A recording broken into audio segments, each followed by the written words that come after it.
Madlang people, have you ever felt a pain so deep it feels like your soul has been ripped out? That's what a breakup feels like. It's not just a simple goodbye. It is a deafening silence where laughter used to be.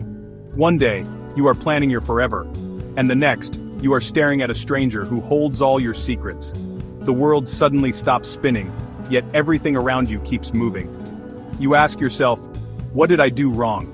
You replay every moment, every word, every fight, searching for the exact second where love decided to pack its bags and leave without a forwarding address. It's a lonely, confusing place to be. The questions are the worst part, aren't they? They haunt you in the dead of the night. Was I not enough? Was our love just a beautiful lie we told ourselves? You look in the mirror and you don't recognize the person staring back. The sparkle in your eyes is gone, replaced by a deep, dark emptiness. You try to eat, but food tastes like cardboard. You try to sleep, but your mind is a chaotic mess of memories and what-ifs. It's a storm inside your heart, and you are just trying to survive the wreckage, hoping to find a piece of yourself that isn't broken beyond repair. This is the first stage of grief, the raw, unfiltered agony of a heart betrayed by its own hope. You start to believe that maybe love itself is the problem.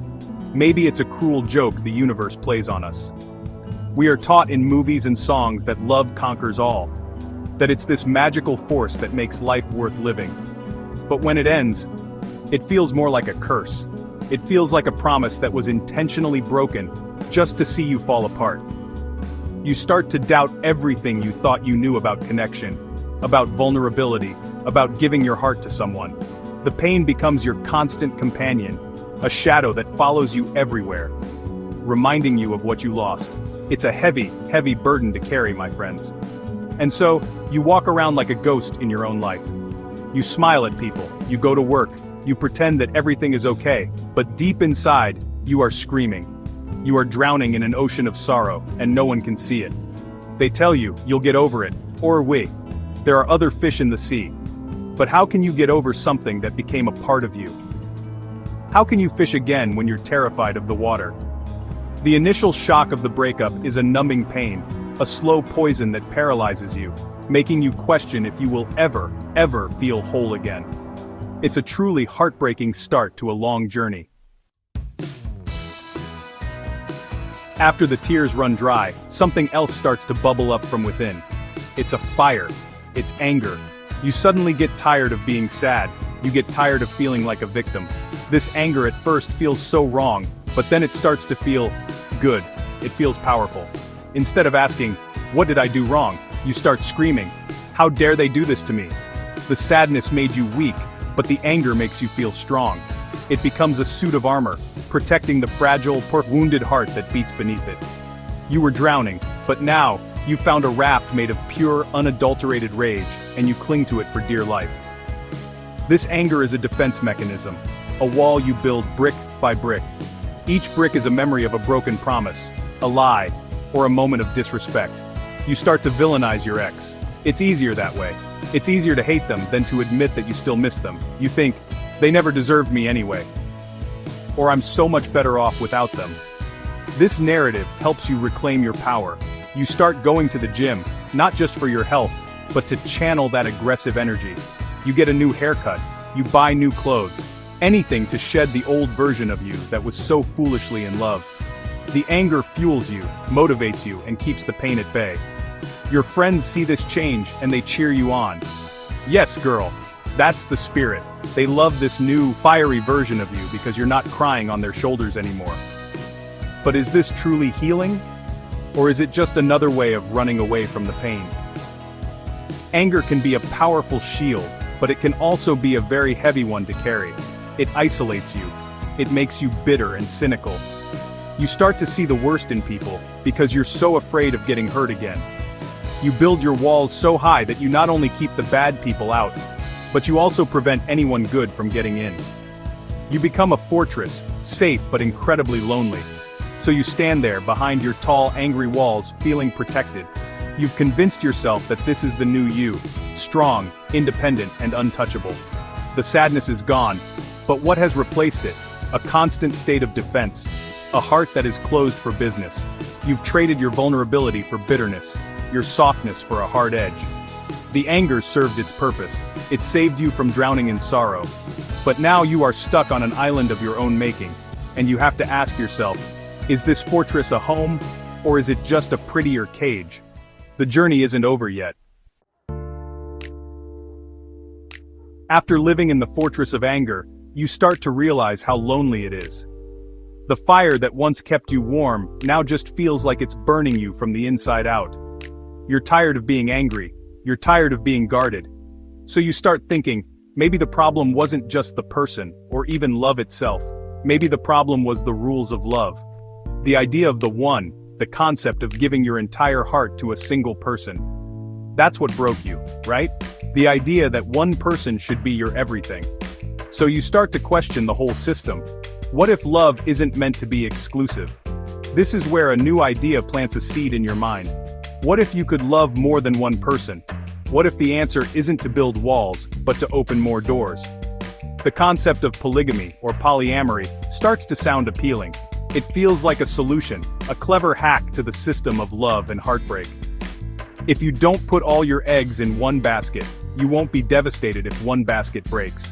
It's a logical defense against total emotional destruction. You think, if I distribute my love, I also distribute my risk. No single person can have the power to shatter my world completely ever again. It's a brilliant strategy for self-preservation. You start to see this new philosophy as a form of empowerment. You are no longer playing by the old, painful rules that led to your downfall. You are creating your own game, with your own rules. You tell yourself that this isn't about being promiscuous. It's about being honest and open about your capacity to care for multiple people. It feels modern, evolved, and, most importantly, safe. You believe that by diversifying your emotional portfolio, you are insulating yourself from the pain of a singular, devastating loss. This new belief system becomes your shield, a more sophisticated and intellectual one than raw anger. However, you have to be honest with yourself. Is this new path truly about an expanded capacity for love, or is it a very elaborate and well-disguised fortress built out of fear? Are you running toward a new, enlightened form of connection, or are you still running away from the ghost of your past heartbreak? It's a crucial question. This new ideology can feel like the ultimate answer, the key to never being that broken person on the floor again. But a philosophy adopted out of fear is still a reaction to pain. It's a beautiful, complex, and logical cage. But it might still be a cage nonetheless. True healing requires more than just changing the rules of the game. In the end, after all the tears, the anger, and the philosophical gymnastics, you arrive at a quiet, simple truth. The journey was never about finding the right person or the right system of love, whether it's one person or many. The entire journey was about finding your way back to yourself. It was about learning to heal the parts of you that were broken long before the breakup even happened. You realize that no amount of external love, whether from one partner or 5, can fill a void that comes from a lack of self-love and self-respect. The ultimate relationship you need to fix is the one you have with yourself. You learn that peace of mind is the most valuable currency in the world. More valuable than passionate romance, more valuable than revenge, and more valuable than any clever ideology that promises to protect you from pain. True happiness isn't about avoiding hurt, it's about knowing that you will be okay even if you do get hurt. It's about building an inner foundation so strong that no storm can wash you away completely.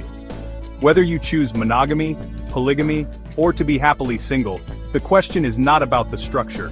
The real question is, does this path bring you genuine peace and joy? The greatest lesson is learning to respect your own heart. It's about treating yourself with the same kindness and compassion you would offer a friend going through a tough time. It's about forgiving yourself for the mistakes you made, and forgiving the person who hurt you, not for their sake, but for yours.